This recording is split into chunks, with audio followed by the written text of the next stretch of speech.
Deep in the mountains, far, far away, laid a quaint castle, far from peering eyes. There, a beast sits alone in a library, reading one of the thousands of books at his disposal. The beast, whose name was Claude, was a Goliath skeleton, with a skull between a T-Rex's and an alligator's, and who wore a custom-made dapper suits.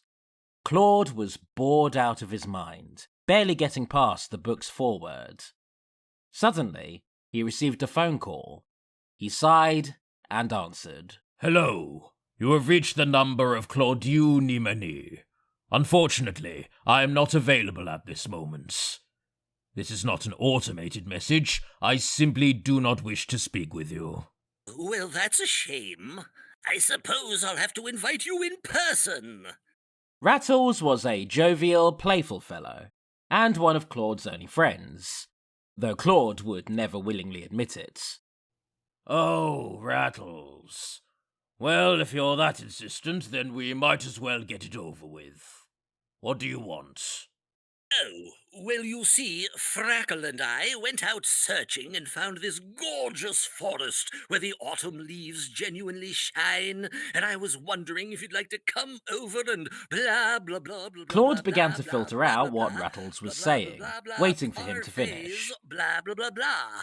So what do you think? I'm sorry, but unfortunately I'll be busy during that time. But I didn't give you a time or date yet. I am busy until further notice. Goodbye now. Claude was about to hang up, but paused at the last moment. He raised the receiver back to his ear. Wait a minute, did you say parfaits? Why, yes, I did.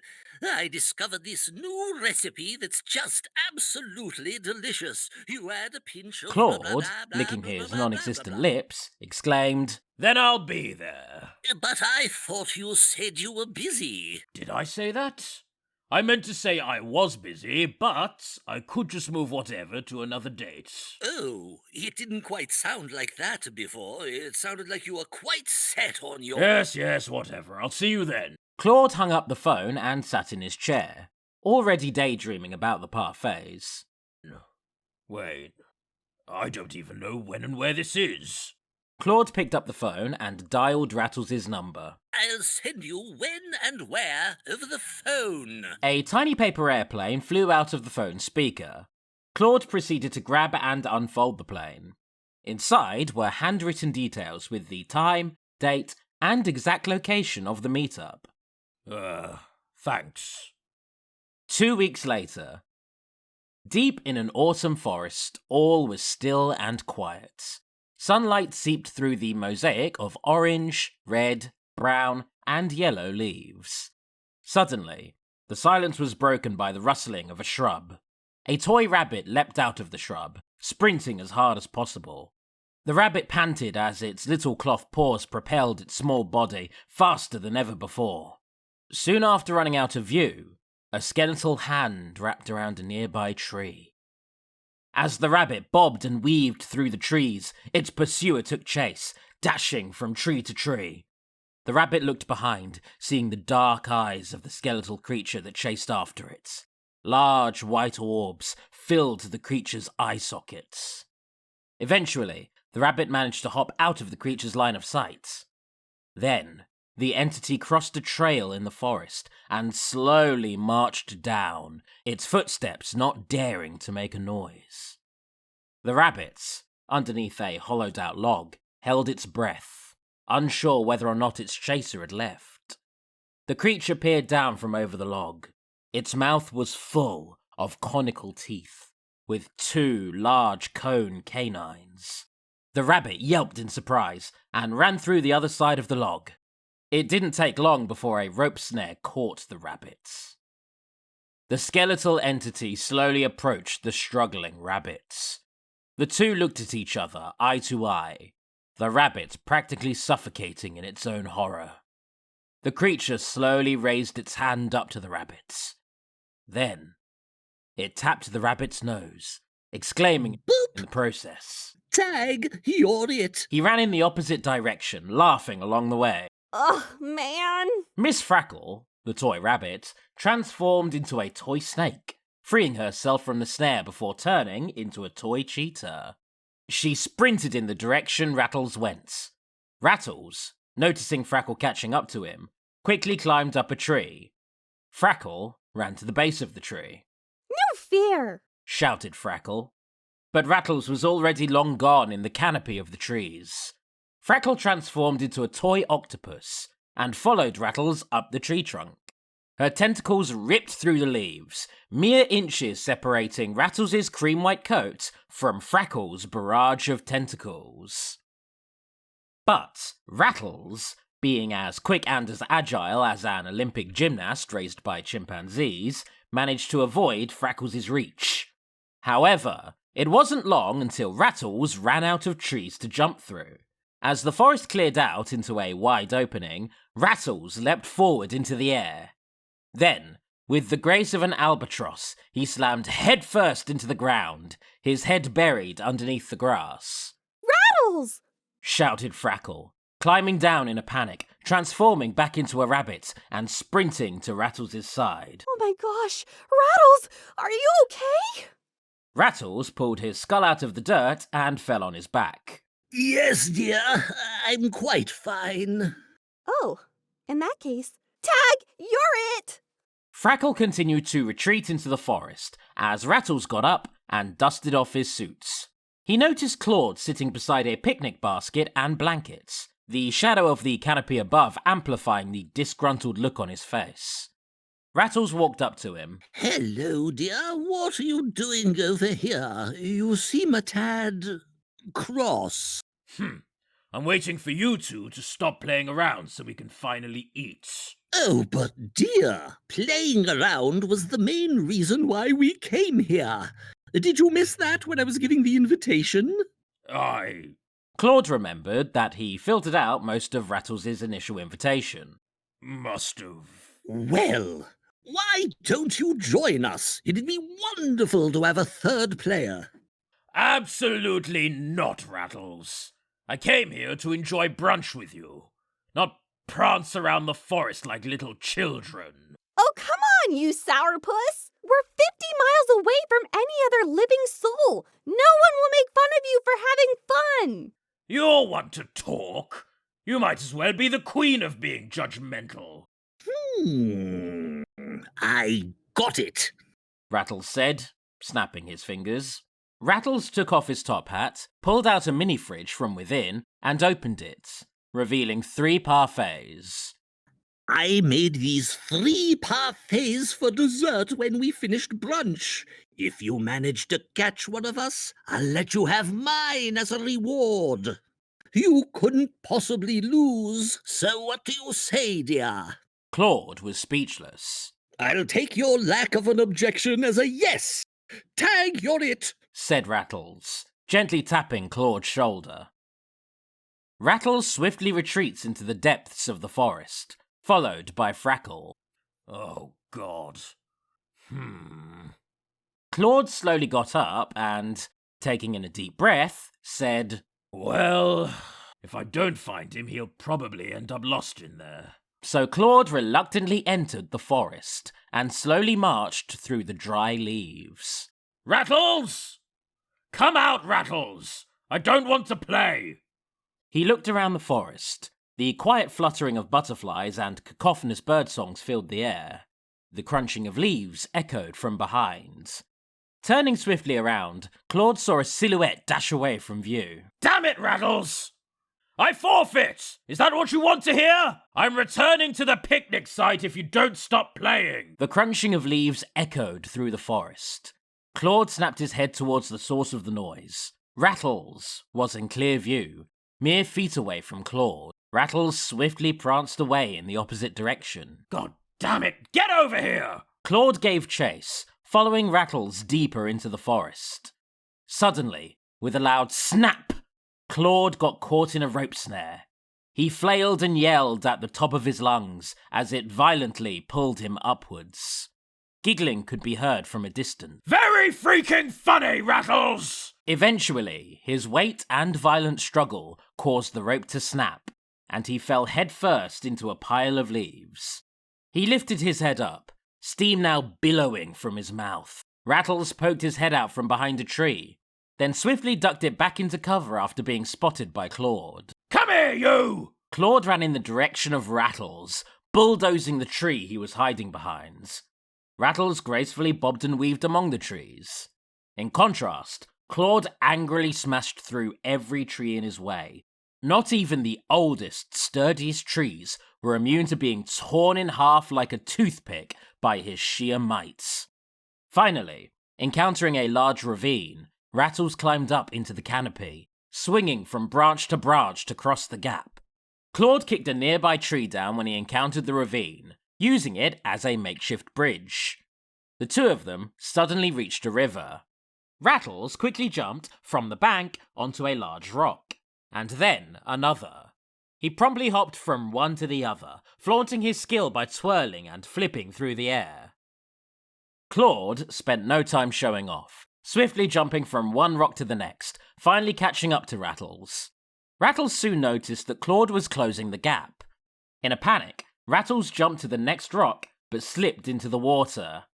A smile started to grow on Claude's face. Rattles yelped and scurried back on top of the rock. Claude was now one stone away from Rattles. Claude and Rattles both jumped simultaneously.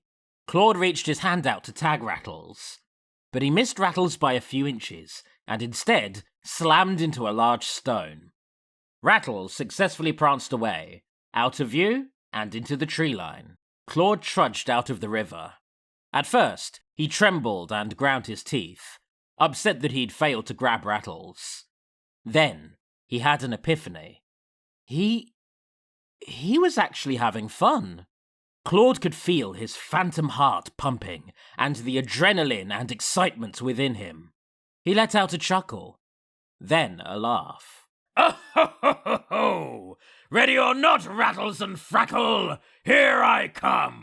He ran excitedly into the tree line after Rattles. The first thing he encountered in the forest was a barely hidden rope snare. It appeared Mr. Rattles had set up the trap somewhat hastily. Ho, ho, ho, Rattles! You conniving fool! Fool me once, shame on you.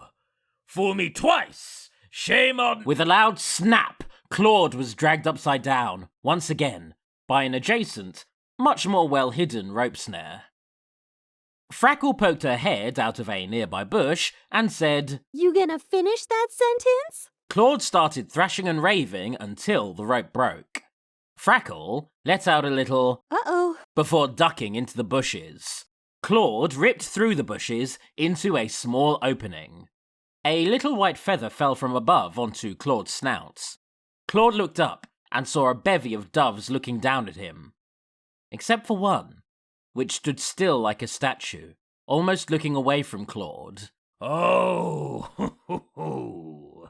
I see what's going on here. Claude walked forward, pretending to inspect everything equally, so as not to raise suspicion. He slowly pulled out a bug net from behind his back. Come here, little birdie. I hope you brought extra blackberries. He swung the net, grabbing the still dove with ease. The dove, now in his hands, was revealed to be a toy bird, with one of the eyes replaced with a red button. Ho, ho, ho, ho! I finally got you! I win! There was a moment of silence as Claude waited for the bird to respond, but the bird said nothing.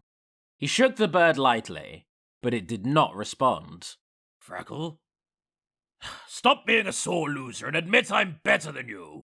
The rustling of a bush stole Claude's attention as Frackle ran out of view from under Claude's feet. What? Exclaimed Claude, looking at the toy bird in disbelief. It's just a toy? Oh, you little... Claude threw the toy to the ground. Suddenly, he heard a loud but familiar snap in the distance. He went in the direction of the sound, only to find Rattles overhead, hanging upside down from his ankle. Frackle looked at him from below, trying to figure out how to get him down. What happened here? We, tried setting up another snare for you. But I appear to have accidentally set it off. Oh, ho, ho, the irony. About damn time you got your comeuppance. Claude started to swagger towards Rattle and Frackle. and the two of them froze in place.